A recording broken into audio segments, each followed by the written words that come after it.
Hey, bonjour à tous, j'espère que vous allez bien. Aujourd'hui, on se retrouve pour mon étude du chapitre 14.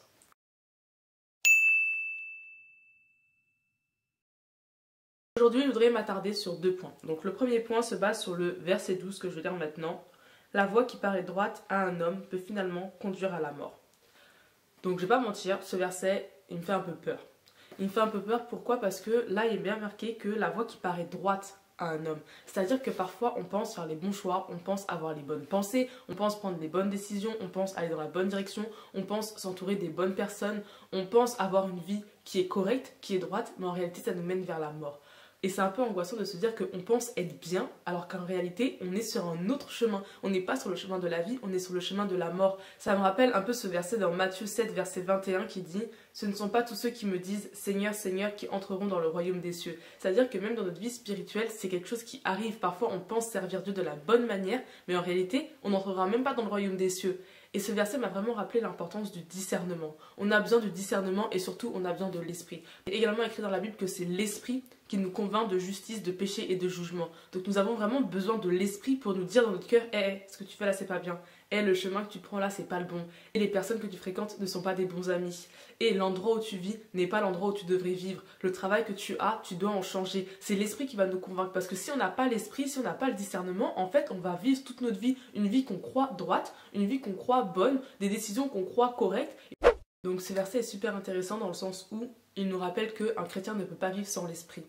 Vraiment, un chrétien ne peut pas vivre sans l'esprit, sans le discernement. Vraiment prier pour être rempli du Saint-Esprit chaque jour de notre vie, pour ne pas nous égarer, pour ne pas vivre une vie qu'on croit droite alors qu'en fait elle ne l'est pas. On doit vraiment prier pour le discernement parce qu'en vrai de vrai, ça se trouve que là, je suis en train de vivre une vie qui n'est pas la bonne.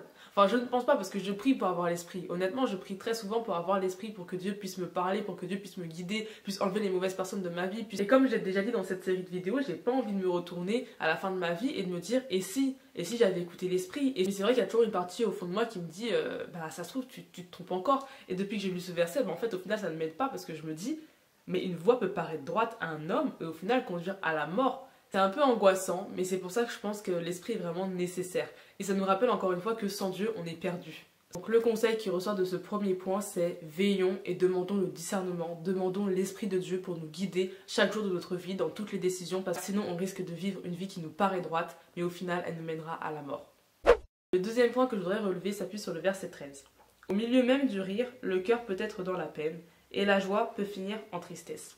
Je voulais relever ce verset juste pour vous dire attention à vos proches, attention aux gens qui vous entourent, parce que beaucoup de personnes peuvent sourire, beaucoup de personnes peuvent rigoler toute la journée, beaucoup de personnes peuvent vous divertir, beaucoup de personnes peuvent prendre vos problèmes, mais eux en avoir des tas. Peut-être qu'ils rentrent chez eux et ils pleurent toute la nuit, peut-être qu'ils sont en dépression, peut-être qu'ils ont des problèmes jusqu'à ne plus où savoir donner de la tête, ils ont peut-être des problèmes relationnels, financiers, des problèmes psychologiques, des problèmes familiaux. Des personnes n'en parlent pas peut-être parce qu'elles font semblant, peut-être parce qu'elles ont envie d'échapper à leur réalité, peut-être parce qu'elles se disent que vous n'en avez rien à faire, peut-être parce qu'elles se disent que vous ne pourrez rien y faire au final. Peu importe la raison, mais dans tous les cas, beaucoup de personnes peuvent rigoler mais avoir le cœur dans la peine.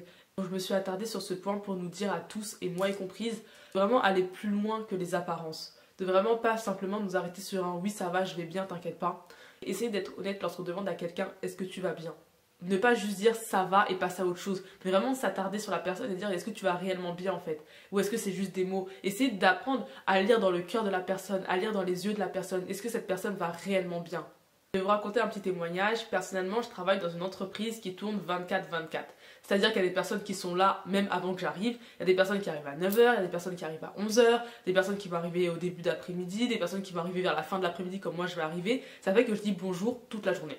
Vous voyez, j'arrive, je dis bonjour aux gens qui sont là. Après à 11h, hey, bonjour, bonjour, bonjour, bonjour, bonjour, bonjour. En fait, je dis toujours bonjour, ça va, bonjour, tu vas bien, ah salut, ça va, combien de ça va, je dis dans la journée. Mais combien de réponses sont réellement sincères? Ou combien de fois, moi, on me demande si je vais bien et à chaque fois, je dis oui.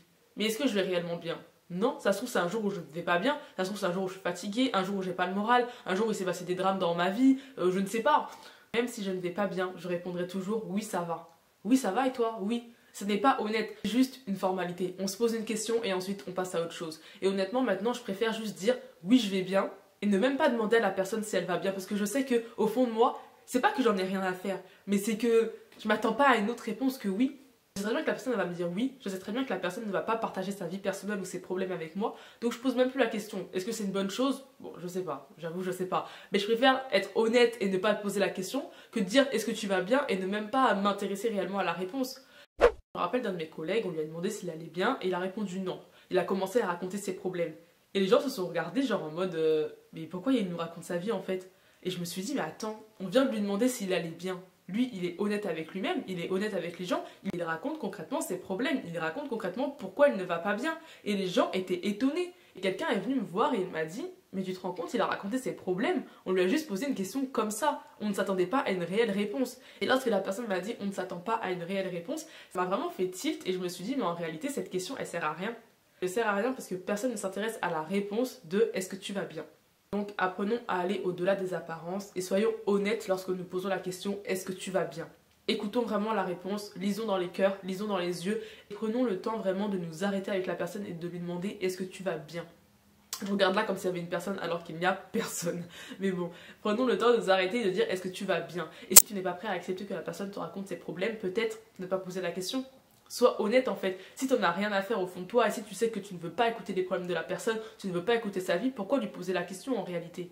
Faisons attention à nos proches, nos familles, nos amis et même nos collègues, même si ce sont des personnes qui sont peut-être un peu plus éloignées de nous, mais faisons attention à toutes ces personnes qui nous entourent parce qu'au milieu du rire peut se cacher la tristesse, au milieu de la joie, le cœur peut être en peine. Et en réalité, ça nous mène encore à ce verset qui dit « Aime ton prochain comme toi-même ». Si tu as l'amour pour ton prochain et si tu aimes ton prochain comme tu t'aimes toi-même, tu ne poseras pas juste la question « ça va » et tu passeras à autre chose. Non, tu t'intéresseras vraiment à son cas, tu vas vraiment prendre le temps de lui poser la question « Est-ce que tu vas bien ?»